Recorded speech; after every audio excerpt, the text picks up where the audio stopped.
ಆದಿಕಾಂಡ ಅಧ್ಯಾಯ 12. ಸರ್ವೇಶ್ವರ ಸ್ವಾಮಿ ಅಬ್ರಾಮನಿಗೆ ಹೀಗೆಂದರು, ನೀನು ನಿನ್ನ ಸ್ವಂತ ನಾಡನ್ನು, ಬಂಧು ಬಳಗದವರನ್ನು, ತವರು ಮನೆಯನ್ನು ಬಿಟ್ಟು ನಾನು ತೋರಿಸುವ ನಾಡಿಗೆ ಹೊರಟು ಹೋಗು. ನಾನು ನಿನ್ನನ್ನು ದೊಡ್ಡ ಜನಾಂಗವನ್ನಾಗಿ ಮಾಡುತ್ತೇನೆ. ನಿನ್ನನ್ನು ಆಶೀರ್ವದಿಸಿ ನಿನ್ನ ಹೆಸರಿಗೆ ಘನತೆ ಗೌರವವನ್ನು ತರುತ್ತೇನೆ. ನೀನೇ ಆದರ್ಶದ ಆಶೀರ್ವಾದವಾಗಿ ಬೆಳಗುವೆ. ನಿನ್ನನ್ನು ಹರಸುವವರನ್ನು ನಾ ಹರಸುವೆ, ನಿನ್ನನ್ನು ಶಪಿಸುವವರನ್ನು ನಾ ಶಪಿಸುವೆ. ಧರೆಯ ಕುಲದವರಿಗೆಲ್ಲ ನಿನ್ನ ಮುಖೇನ ದೊರಕುವುದು ನನ್ನಿಂದ ಆಶೀರ್ವಾದ. ಸರ್ವೇಶ್ವರ ಹೀಗೆಂದು ಹೇಳಿದ ಮೇಲೆ ಅಬ್ರಾಮನು ಹೊರಟನು. ಲೋಟನು ಅವನ ಸಂಗಡವೇ ಹೋದನು. ಆ ಹರಾನ್ ಪಟ್ಟಣವನ್ನು ಬಿಟ್ಟು ಹೊರಟಾಗ ಅಬ್ರಾಮನಿಗೆ 75 ವರ್ಷಗಳಾಗಿದ್ದವು. ತನ್ನ ಹೆಂಡತಿ ಸರಾಯಳನ್ನು, ತನ್ನ ತಮ್ಮನ ಮಗನಾದ ಲೋಟನನ್ನು, ತಾನು ಮತ್ತು ಲೋಟನು ಹರಾನಿನಲ್ಲಿ ಗಳಿಸಿದ ಆಸ್ತಿ ಪಾಸ್ತಿಯನ್ನು ಹಾಗೂ ದಾಸ ದಾಸಿಯರನ್ನು ತೆಗೆದುಕೊಂಡು ಹೋಗಿ ಕಾನಾನ್ ನಾಡನ್ನು ಸೇರಿದನು. ಆ ನಾಡಿನಲ್ಲಿ ಸಂಚರಿಸುತ್ತಾ ಅಬ್ರಾಮನು ಶೆಕೆಮ್ ಪುಣ್ಯಕ್ಷೇತ್ರದಲ್ಲಿರುವ ಮೋರೆ ಎಂಬ ವೃಕ್ಷದ ಬಳಿಗೆ ಬಂದನು. ಆ ಕಾಲದಲ್ಲಿ ಕಾನಾನ್ಯರು ಆ ನಾಡಿನಲ್ಲಿ ವಾಸವಾಗಿದ್ದರು. ಅಲ್ಲಿ ಸರ್ವೇಶ್ವರ ಸ್ವಾಮಿ ಅಬ್ರಾಮನಿಗೆ ದರ್ಶನವಿತ್ತು. ಈ ನಾಡನ್ನು ನಾನು ನಿನ್ನ ಸಂತಾನಕ್ಕೆ ಕೊಡುತ್ತೇನೆ ಎಂದು ಹೇಳಿದರು. ತನಗೆ ದರ್ಶನ ಕೊಟ್ಟ ಸರ್ವೇಶ್ವರನಿಗೆ ಅಬ್ರಾಮನು ಅಲ್ಲಿ ಒಂದು ಬಲಿಪೀಠವನ್ನು ಕಟ್ಟಿಸಿದನು. ಬಳಿಕ ಅವನು ಅಲ್ಲಿಂದ ದಕ್ಷಿಣಕ್ಕೆ ಹೊರಟು ಬೆತೇಲಿಗೆ ಪೂರ್ವಕ್ಕಿರುವ ಗುಡ್ಡಗಾಡಿಗೆ ಬಂದು ಗುಡಾರ ಹಾಕಿ ನೆಲೆಸಿದನು.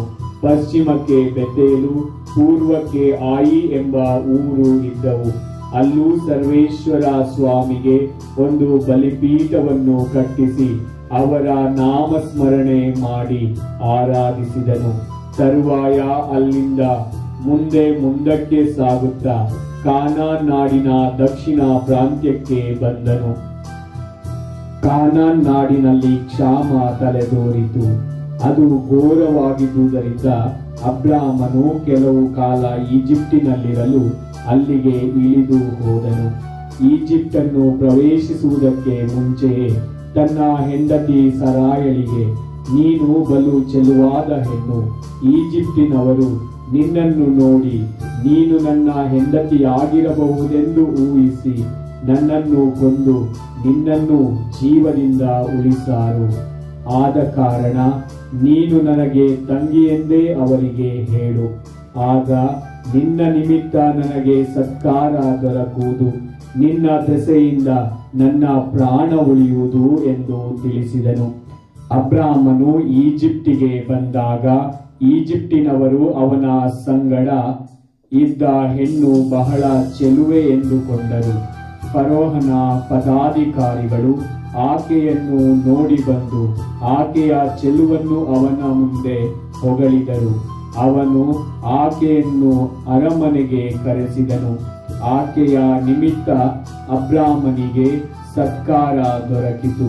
ಕುರಿ ಮೇಕೆಗಳು, ದನ ಕರುಗಳು, ಗಂಡು ಹೆಣ್ಣು ಕತ್ತೆಗಳು, ದಾಸ ದಾಸಿಯರು ಹಾಗೂ ಒಂಟೆಗಳು ದೊರೆತವು.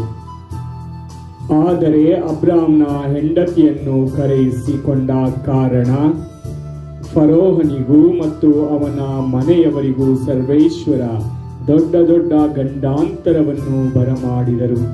ಆಗ ಫರೋಹನು ಅಬ್ರಹಾಮನನ್ನು ಕರೆಸಿ, ನೀನು ಮಾಡಿರುವುದೇನು? ಆಕೆ ನಿನ್ನ ಹೆಂಡತಿ ಎಂದು ನನಗೇಕೆ ತಿಳಿಸಲಿಲ್ಲ? ತಂಗಿ ಎಂದು ಏಕೆ ಹೇಳಿದೆ? ಹಾಗೆ ಹೇಳಿದ್ದರಿಂದಲೇ ಆಕೆ ನನಗೆ ಹೆಂಡತಿಯಾಗಲೆಂದು ಕರೆಸಿಕೊಂಡೆ.